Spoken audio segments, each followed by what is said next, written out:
So you just play the DJ set that you are really happy with, and you were also lucky enough to record it, and you decided that you want to upload it to Soundcloud, but you really want to make sure that the quality and also just the volume is loud enough to compete with other sets on the platform, then you're in the right spot here, because today I will talk about my process of mastering a DJ set.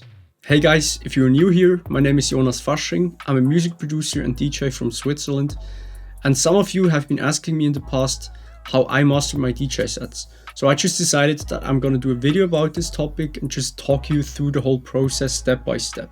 Now, first things first, if you're not yet sure how you want to record your DJ mix, there are actually different options depending on the equipment that you use. If you're playing with a laptop, a controller and a software such as Traktor or Serato, there are options to do that inside of the software. And if you're working with CDJs, a turntable or a mixer, you would need something like a recording device such as this Zoom H5 right here. I use this device to record my DJ mixes. Now, if you're actually working with a newer mixer and newer equipment, you can also directly record to your phone from the mixer. But this is just the way how I'm doing it at the moment and how I record my DJ sets. So the next thing that you need is some kind of audio editing software. I'm working with Ableton Live, but you could use any other DAW that you want to use. So let's just put on the headphones and let's drag in the mix that we just made. And this is how it looks like. Now, the first thing that you want to make sure is that the warp mode here is turned off, because otherwise Ableton will warp your whole mix to the grid of your DAW and you don't want that. So just turn this off. And the second thing that I always like to do is just to increase the volume until these top spikes here, they don't reach the ceiling of it. So just a little bit before it. Now, when we look at the waveform right here, we can already see that some tracks are a little bit louder than other tracks. So this track here is definitely a little bit louder than this one right here. So let's just play this track first.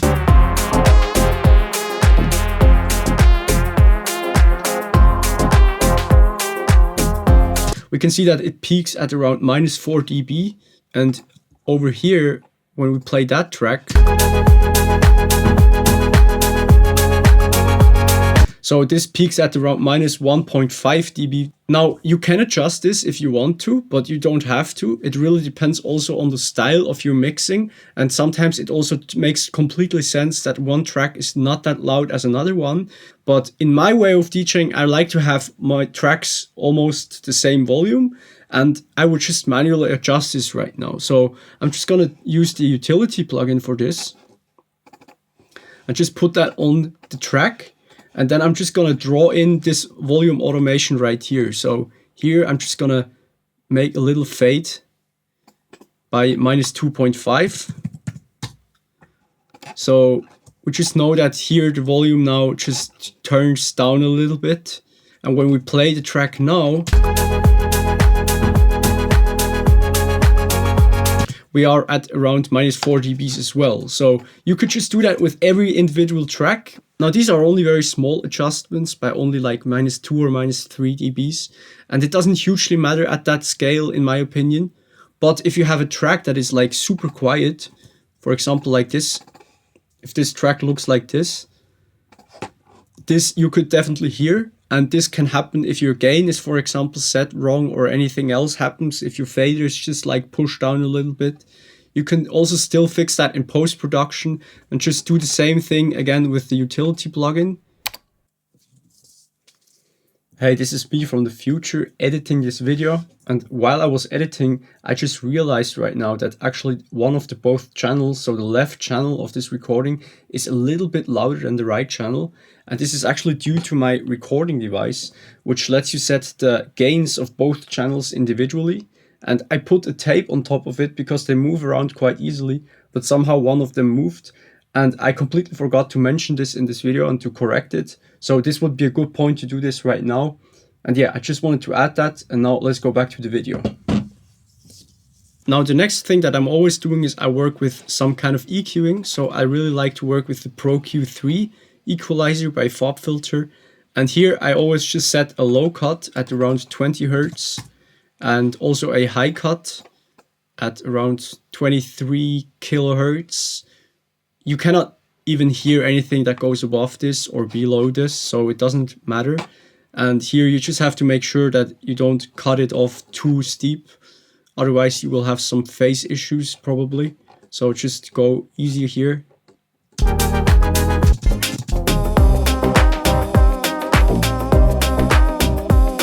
Now you could also do additional adjustments, like I feel that this overall mix is a bit muffled at around 200 Hertz maybe. If you listen at this frequency here.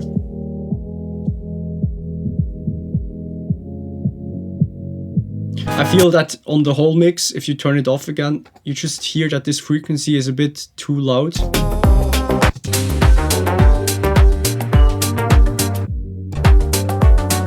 So if we just reduce that a little bit by like 1 or 2 dBs, we just have a much clearer and much more precise mix.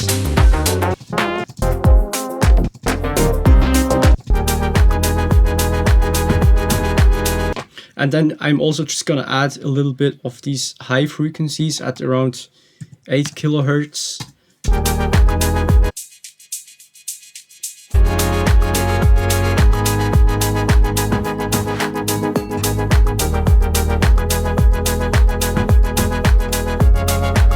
So if I now turn on and off this whole equalizer,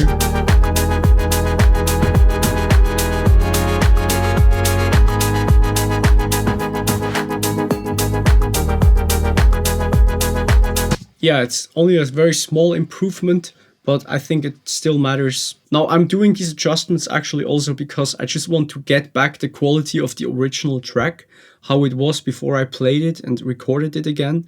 And how this actually works, how this change happened, is because it came out of the CDJs and it was translated from digital into analog. And then on the gain on the mixer and the equalizers that I pushed around, they all have an impact on the quality of the audio. And then it gets back spit out again and translated into digital again.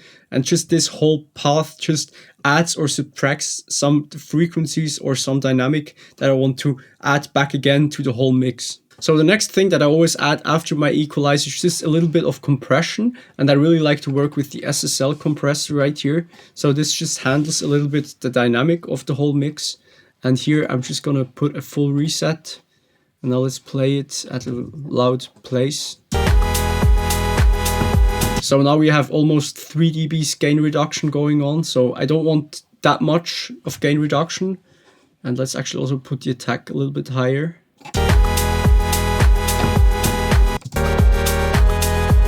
So let's just use a utility plugin before the compressor, and let's just put here the volume down by 2 dBs.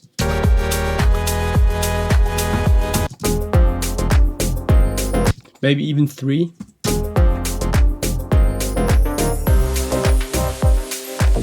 Yeah, that's about fine. And then we can also like adjust the volume again after it. So just increase the volume again by 3 dBs.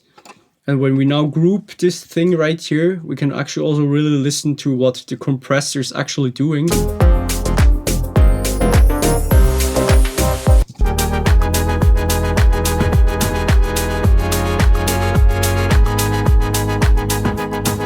So yeah, that sounds about fine for me. I just want to have this like controlling the whole dynamic a little bit and not too much. And that's also the reason why I only go here at around -1 or -2 dB gain reduction.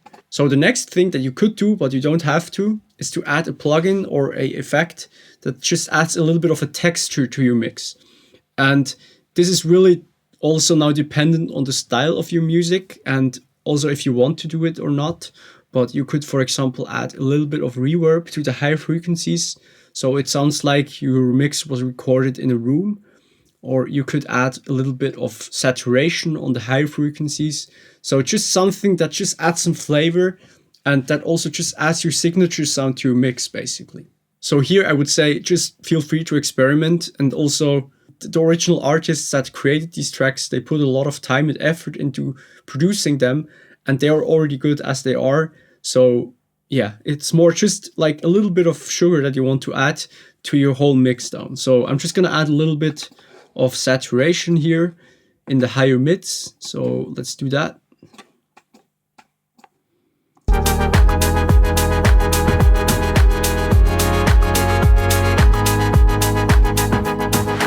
Yeah, that sounds about fine. It's just only a little bit.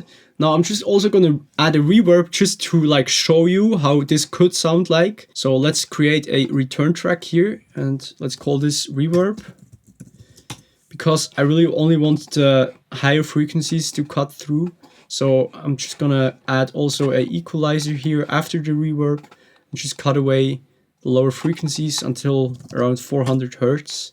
So this is definitely safe. It doesn't affect the lower frequencies. And now we're just gonna add it a little bit to the mix. I mean, this you would hear definitely very good, right?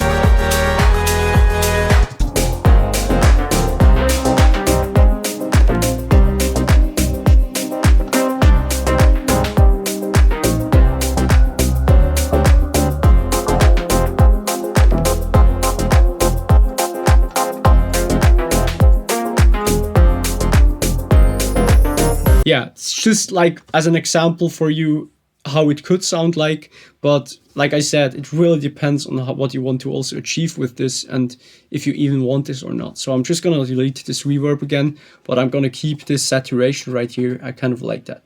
So now we just changed a little bit the color and also the different frequencies of the whole mix. And I'm just gonna group all of these effects together so we can also hear what they're all doing together.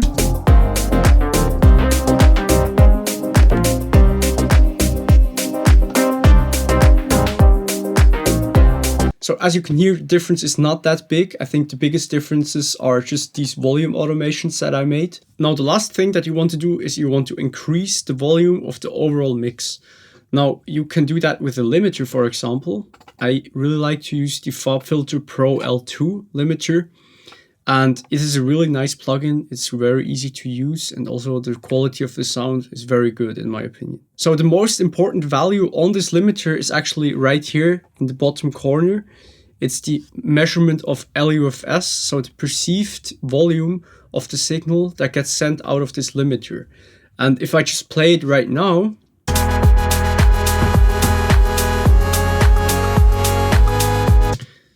we see that it lies around minus 16 dB LUFS, and a normal song like this one right here, this song for example that I played right here, originally it was at around minus 8 or minus 9 dB LUFS. Let's actually just check that right now.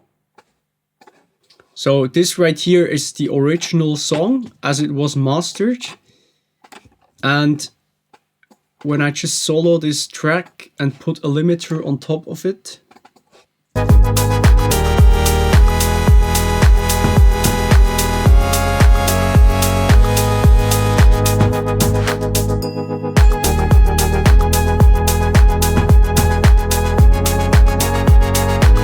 so you can see this value is at around minus 8 to minus 9 dB LUFS. And it really depends also on the style of music that you're playing. So the LUFS value is really different depending on the song. I would also really just try to match this value of the original song for your mix. So let's just aim for that around minus 10 to minus 8 dB LUFS. And then we are definitely safe with volume. So let's just increase the gain a little bit.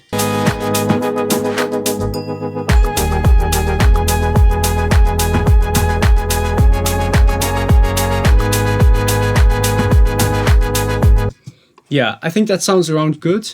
If I have around 8 dBs of gain added to my limiter, we reach around the same LUFS as on my original track. Now, of course, this also varies depending on the song, so let's just play another song.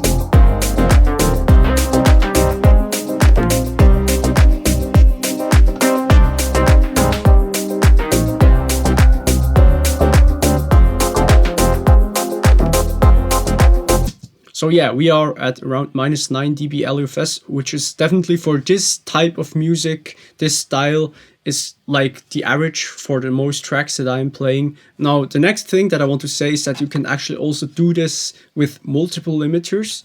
So what I like to do, for example, is I like to add a limiter with maybe only 6 dBs of gain. And then I add a second limiter. On here, I will add 2 dBs of gain.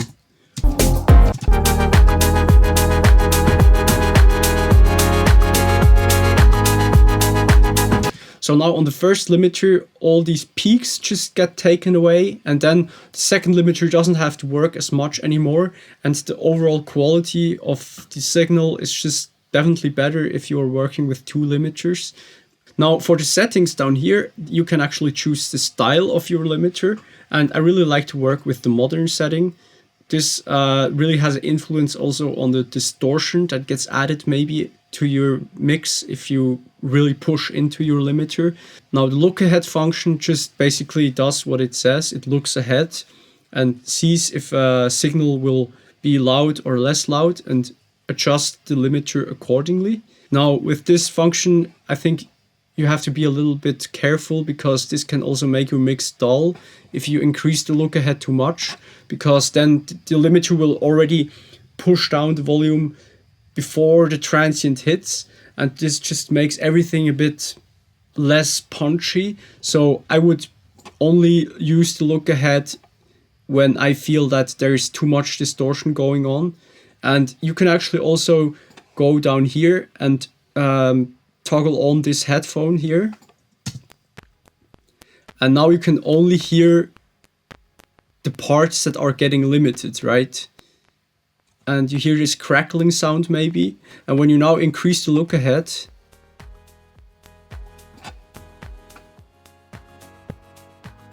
the distortion gets less, but at the same time you also have like far more gain reduction going on. So yeah, I don't like to work with the look ahead too much. Only when I want to push something really heavily, then maybe I can use the look ahead to really max out the overall volume. But this will also have an effect on the dynamic and on the overall transience of your song. So I would much rather just work with the attack and the release and just try to tweak them a little bit.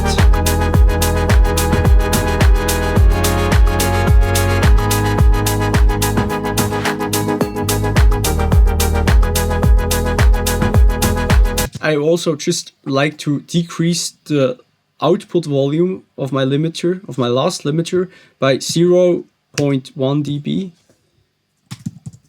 like this. So I can really make sure that there's no peak going above 0 dB whatsoever.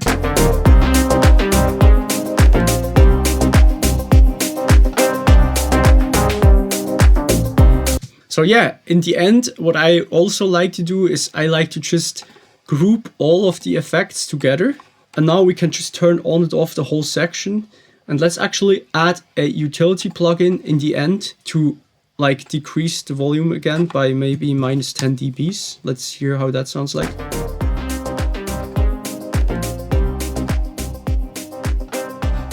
Maybe minus 8.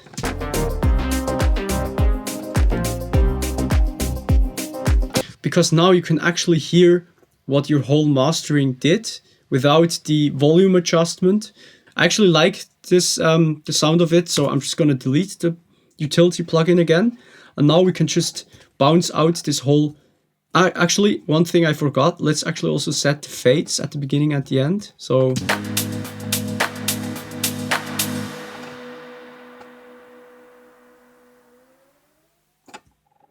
let's set this fade right here, and also at the beginning.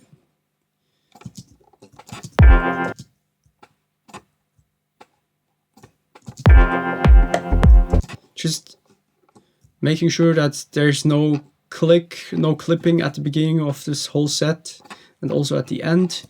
And now we mark everything, and now let's just export all of it.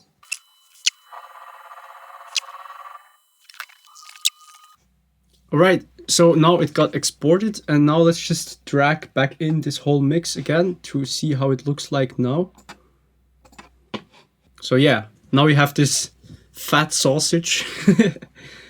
But this is how something that's mastered looks like. It's really like just really nicely increased. The volume is everywhere. around the same. This is how I would then upload this whole mix to SoundCloud, and this way I can really make sure that it's loud enough and that it sounds good and there's no silence at the beginning and at the end. So yeah, I hope this video was helpful for you and that you could maybe learn something from it. If you have any questions, make sure to drop them in the comments, and also don't forget to subscribe to my channel for more videos like this one in the future. See you on the next one. Thanks for watching.